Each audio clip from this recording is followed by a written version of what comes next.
Levítico capítulo 21. En este capítulo hay instrucciones específicas para los sacerdotes. Realmente este capítulo son leyes para los sacerdotes en general.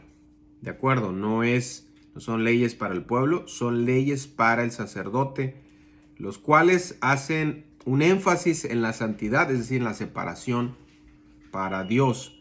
Los sacerdotes procedían de una familia específica de la tribu de Leví, la familia de Aarón, hermano de Moisés. Dice el verso 1, Jehová dijo a Moisés, habla a los sacerdotes hijos de Aarón y diles, es decir, está especificando que va este capítulo directamente a los sacerdotes.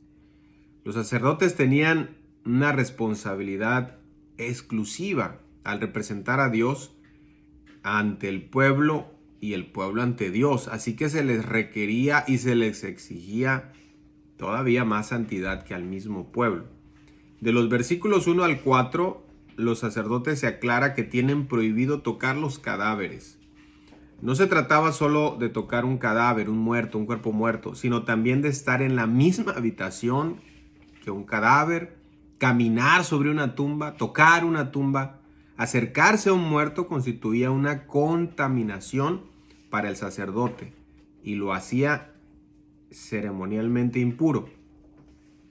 En contraste con la mayoría de los sistemas religiosos paganos de aquel tiempo, donde la muerte y la adoración a esos dioses paganos y divinidades paganas pues estaba muy mezclada. Dios quería separar a sus sacerdotes de todo lo que era la muerte, porque la muerte pues está ahí representado el pecado.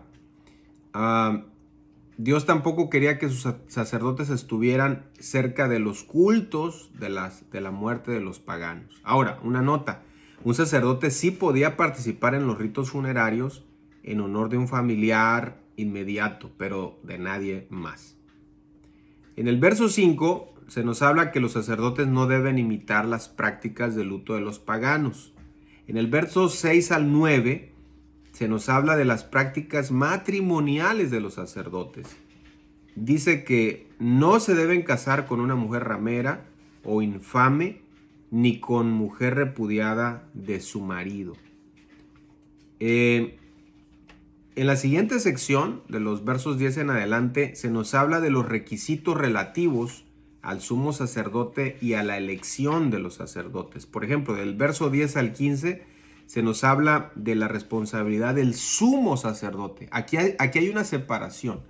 Aunque todos los sacerdotes, incluyendo al sumo sacerdote, debían de seguir estas ordenanzas, al sumo sacerdote se le da una responsabilidad especial de honrar y representar la santidad de Dios.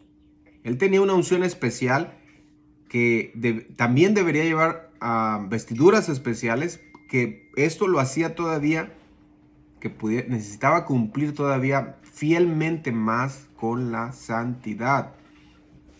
En el caso de él, por ejemplo, no se le permitía guardar luto ni estar cerca de un cadáver o un muerto, ni siquiera de sus familiares cercanos. A los sacerdotes sí, pero al sumo sacerdote no. Aquí podemos ver un triple grado de santidad, por decirlo así. El pueblo, los sacerdotes y el sumo sacerdote. Había una graduación de santidad conforme fueran acercándose al tabernáculo cada vez más. De los versos 16 al 24, los sacerdotes ministrantes deben estar libres de defectos físicos. Se nos mencionan 12 defectos físicos que no deberían tener los sacerdotes que van a ministrar.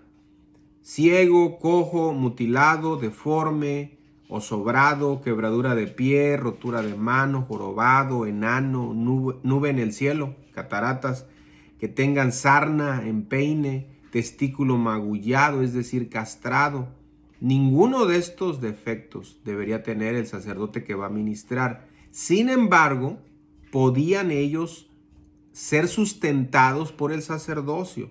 Dice, del pan de su Dios podrán comer. Es decir, Dios no los desechaba, seguían ellos siendo su pueblo y Dios seguía siendo su Dios.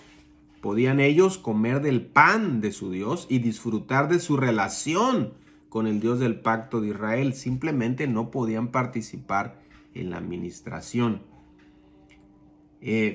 Piense un poco en esto. Cada animal que se traía para el sacrificio al Señor tenía que ser sin defecto. Entonces aquí vemos que el sacerdote que ofrecía el sacrificio, pues también tenía que ser sin defecto. Ahora, claro, no era una perfección, no era que estaban sin defecto completamente, pero era una perfección en comparación con los demás. La combinación de la ofrenda perfecta y del que ofreció esa ofrenda perfecta es Cristo. Él fue perfecto y es perfecto en todo. Todas estas leyes son sombra de lo que había que venir, que lo que iba a venir, que era Cristo Jesús, y además nosotros, que ahora también somos llamados sacerdotes, porque ministramos al Señor con nuestras oraciones y nuestra vida.